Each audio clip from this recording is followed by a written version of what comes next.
Hi everyone, welcome to Make Moments Matter, a music education podcast, where I share lesson ideas, songs, games, and inspiring things for your elementary music classroom. My name is David Rao, and I am the music teacher who blogs at makemomentsmatter.org. This episode of the podcast is a replay containing the audio version of a Musical Mondays live video.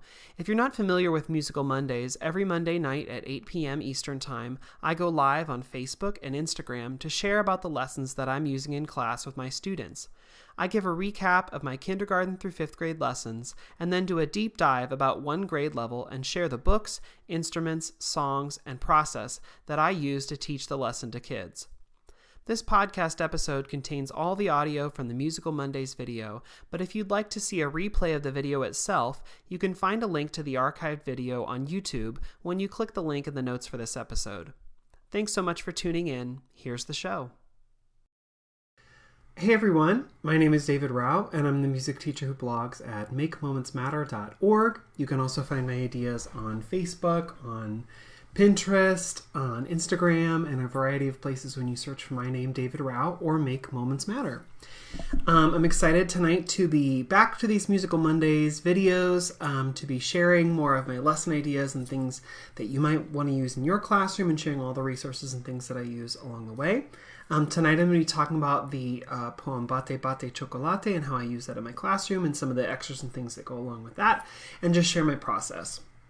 So if you hear me talk about a book or a resource or something that you're interested in, there's a whole page on my blog dedicated to the links I talk about in these videos.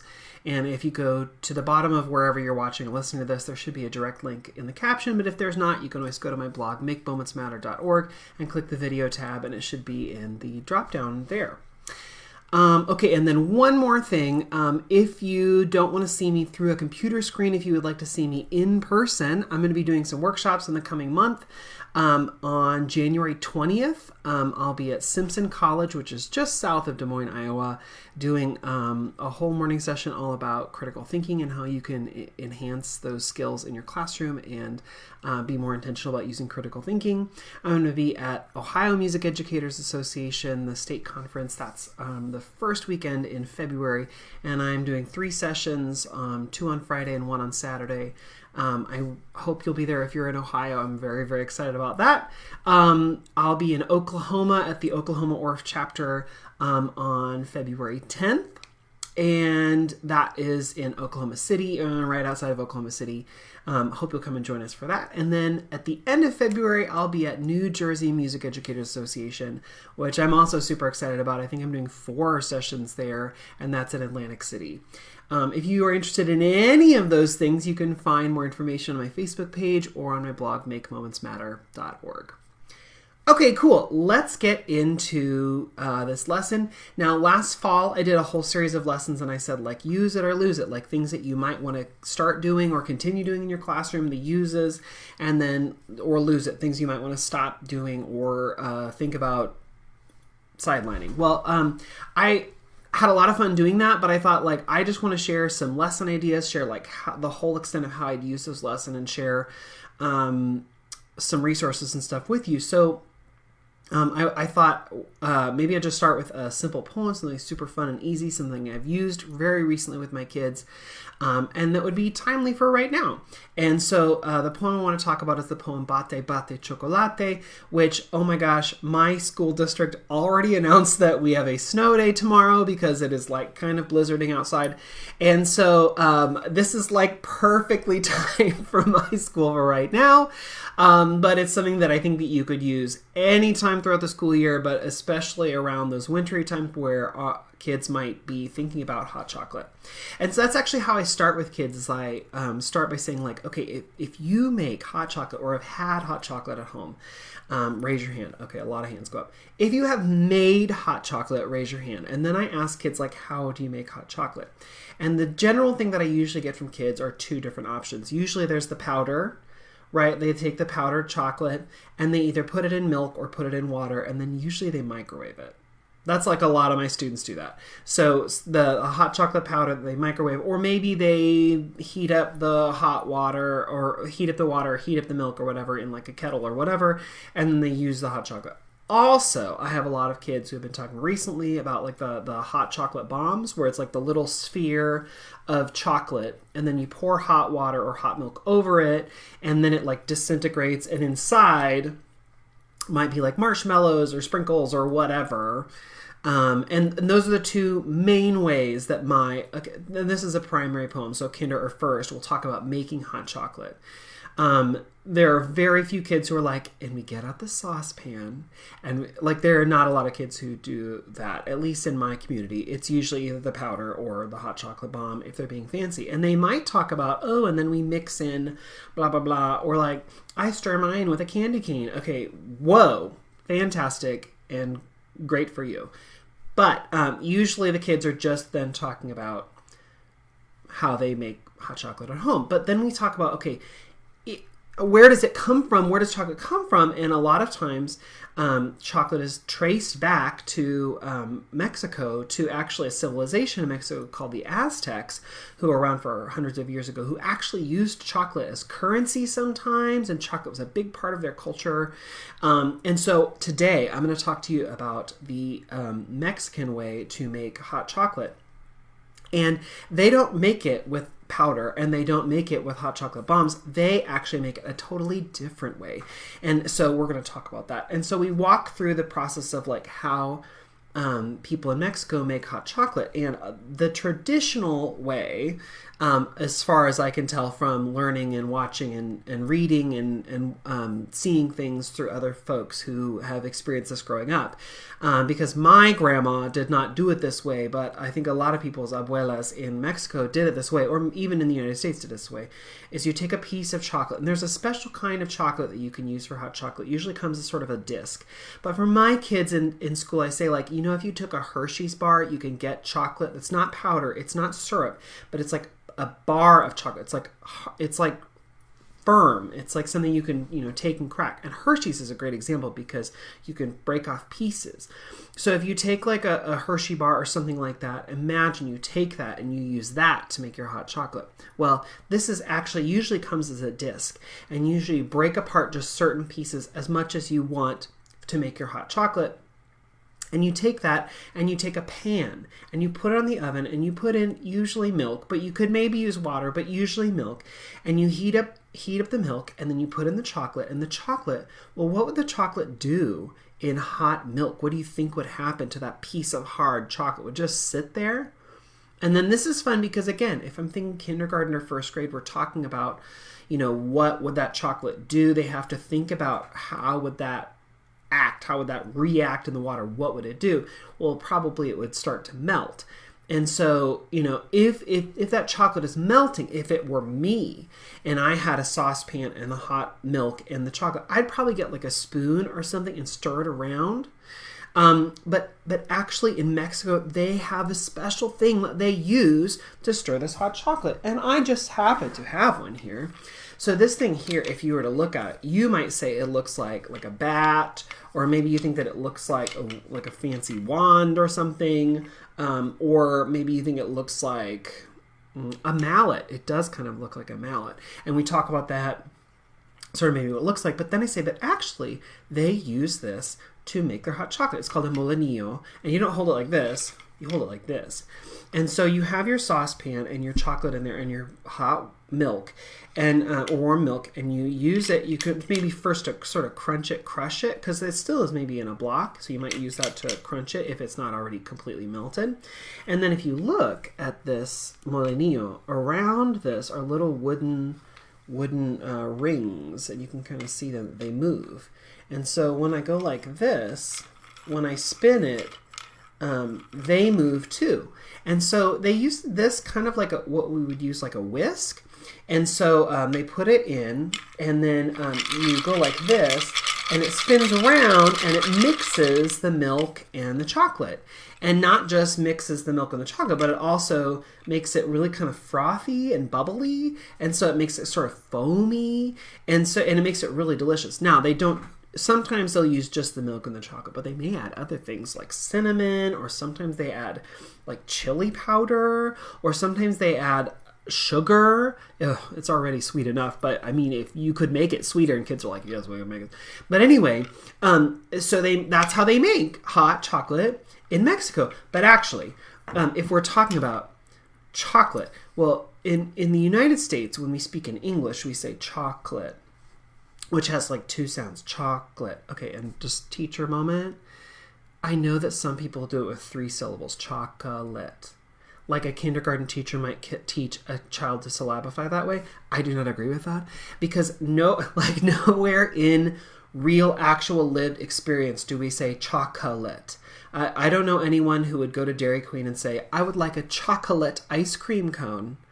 And if you did, I feel like the person at Dairy Queen would like look at you funny, right? Like, I would like a chocolate cake. Nobody says that, actually.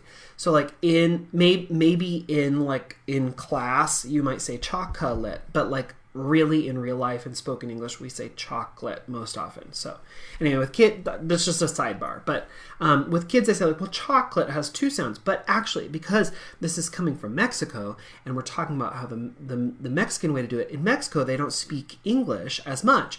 They mostly speak. And a lot of kids will say Mexican. I'm like, ooh, that's a good guess. But actually, that's not the language they speak. Just like in the United States of America, we don't speak American. We speak a language called English. A language called English. And so in Mexico, they actually speak a language called Spanish. And we talk about that. And then say in Spanish, you don't say chocolate. You say chocolate. And I wonder how many sounds that has. Hold on, let's see. Chocolate. It's not chocolate. It's chocolate. Ooh, watch this. Chocolate. Which sound was this? And I'm pointing to my finger here. Cho, because I'm holding up my 4 fingers. And the first one, I point to the first one, I say cho. I point to the second and say ko. I point to the third and say la.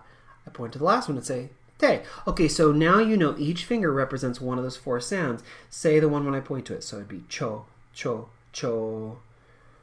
La la la la la la la la la la la la la la la cho cho cho cho ko ko ko ko la la la la te te te te. And I'm just pointing my fingers as I say these things, and I might jump around and be like silly so that they keep saying the different syllables in the order that I want. Cho cho cho cho ko ko. Oh, sorry. Cho cho cho cho la la la la ko ko ko ko cho cho cho cho chocola chocola. Chocolate. This is just playing around, first of all, with getting them to realize that there are 4 different sounds in the word, but second is playing around with the syllables so that they really internalize that there are 4 sounds and what those 4 sounds are. Because yes, they can say chocolate, but in the poem we want them to separate the 4 sounds, the 4 syllables, and say them independently. So playing around with them gives them a chance to sort of internalize the 4 different syllables so then they can say them separately. So then we go like, oh wow, you've got all 4 syllables. Let's check one more time. Cho, ko, la, te. Right, okay, so we've got all 4. It's like as easy, it's so easy to do this, and some people saying making hot chocolate is easy as 1, 2, 3. So watch this. I'm gonna go 1, 2, 3, cho, 1, 2, 3, ko, 1, 2, 3, la, 1, 2, 3, te. Oh, you got it. And I might write up chocolate on the board so they can see those 4 syllables, because again, if I'm doing this kinder first, it might be really helpful for them to have that written up. They may also it may not be as helpful if they have the words written out, if they can't read as well. It just depends on the kid. But anyway, the 4 things, and we do it with English 1, 2, 3, and I say, oh, hold on, this is not a poem that was originally in English. It was originally in Spanish. Does anyone even know how to say 1, 2, 3 in Spanish? And like, if my kids don't know any Spanish, they still know 1, 2, and 3.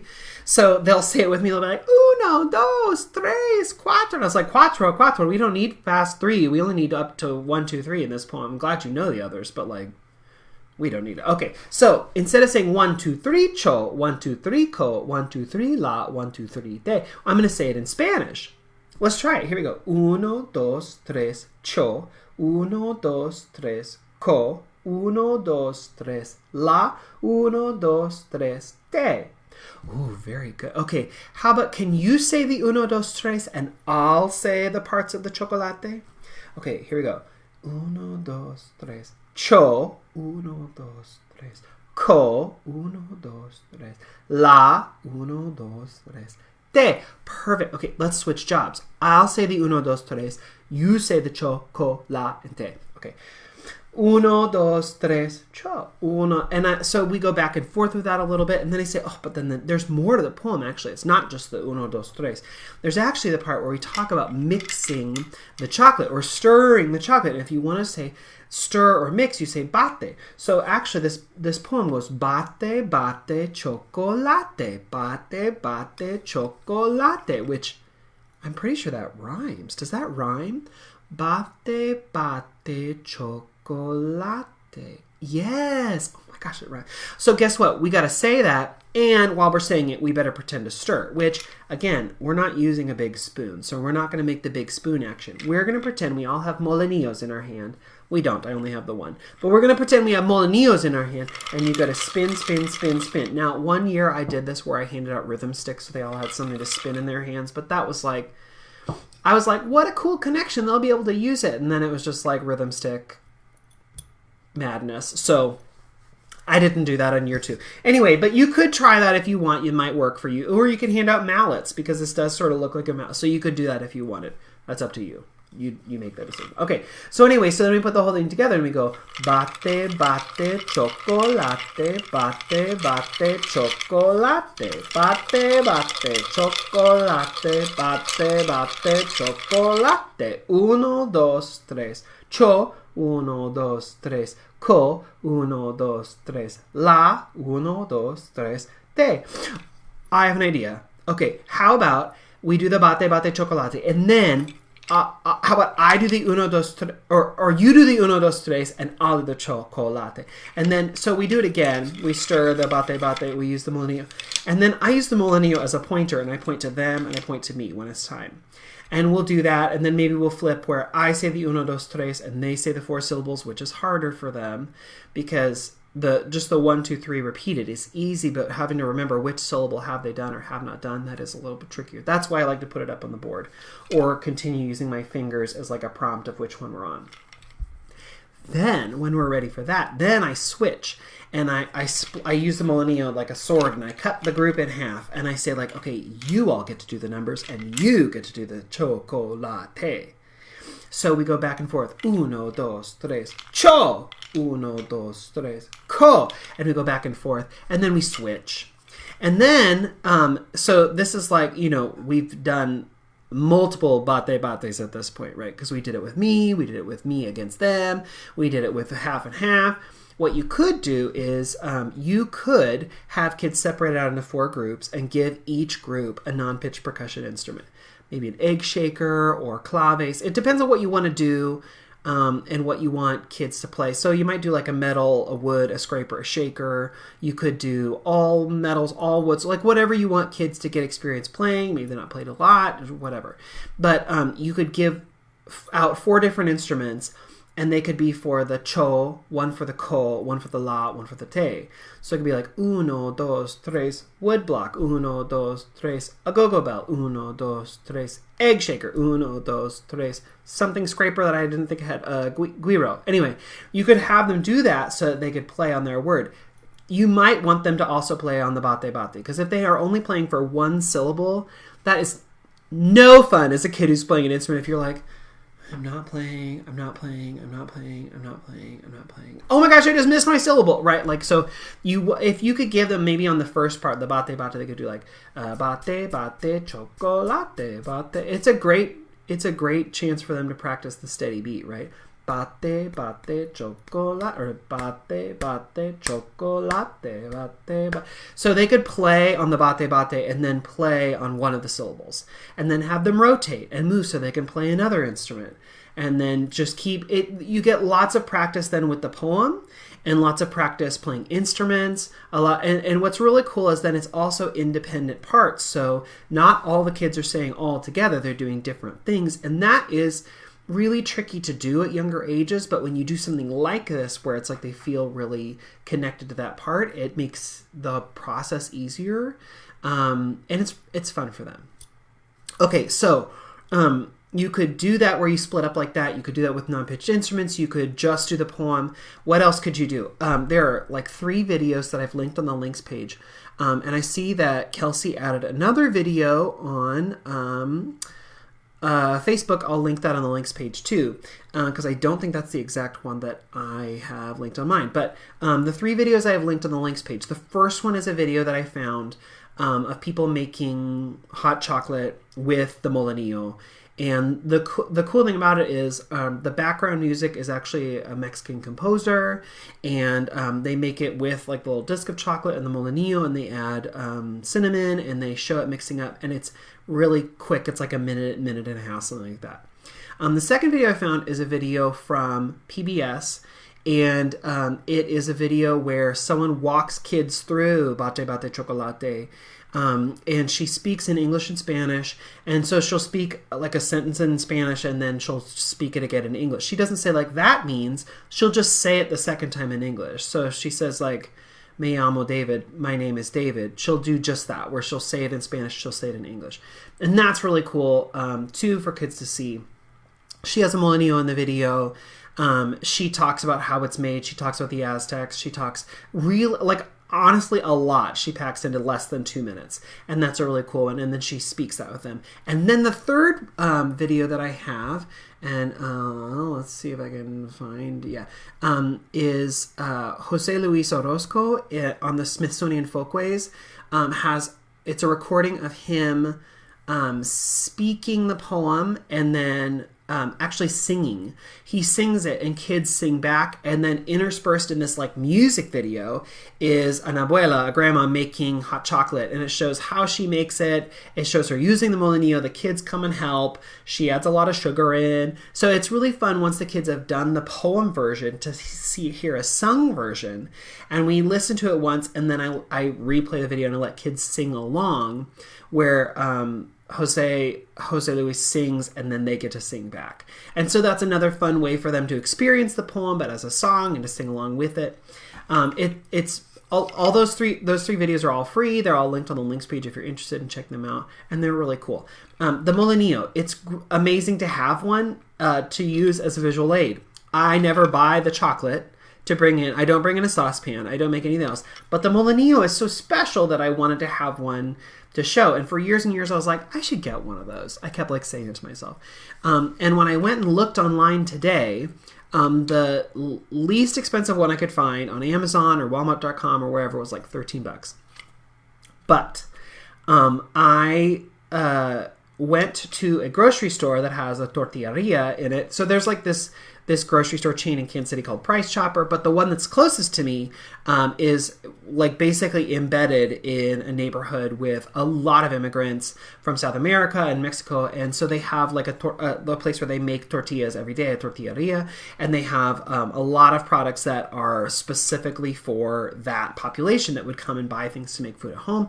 And I found this molinillo for like $3, and it was what I was like buying, but you can buy them online. But I would say like go look at like a grocery store or like Mexican or like Latino grocery store or somewhere close by. I bet you could find it for less, but like online where they're just catering to whoever, it's like the least expensive one is like $13. But chances are there's probably a place near you where you could stop in and look and see if they have one and maybe buy it for less. Also, this is maybe it was so inexpensive because it was like the least intricate one I have ever seen. A lot of them have like little ridges here or some other things that make it a little bit more intricate. But this is one that like I felt totally great spending those like $3 or $4 to buy it and to bring it to use as a visual example. You could also bring in the chocolate if you wanted, but it's so easy to just show the quick video to help explain sort of like how making hot chocolate would work in Mexico, that I don't feel like I need to bring all that in. But it's fun to actually have this because it's such an integral part. And then my kids, do the action where they pretend like they're spinning the molinillo. So to have it really in teaching the lesson, I think it's great to have. Okay, Kelsey, I'm going to post her link that she shared of the video she found. But there's also, she posted a book called Grandma's Chocolate that talks about chocolate and traditions. and she put a link on Facebook. So I'll link that on the links page too, so you can see that. Thanks, Kelsey, for sharing that. I've never seen that book before, but I'm going to have to check it out. Okay, so this was Bate Bate Chocolate. So if you have any other things that you do with the story or that you do with the poem that you do as you teach this, please leave those ideas in the comments here, or send me an email at makemomentsmatter@gmail.com, and I'll post them so that more folks have more ideas about how they can teach this poem if they want.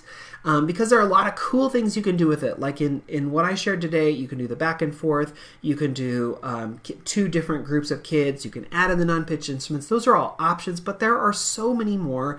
It could be steady beat practice. You could sing it. You could add in pitched percussion instruments. Like, there's a lot that you could do if you want. And if there's something that you do at home that you love, please share that so that other folks can see that too. Just like Kelsey has done with the cool video she shared and the book that she shared.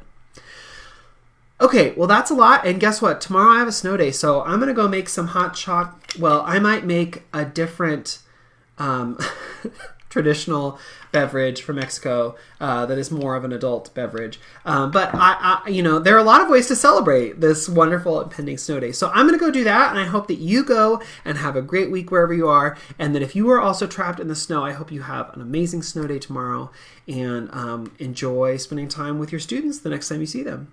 All right, I'll see you all next week, everyone. Have a great night.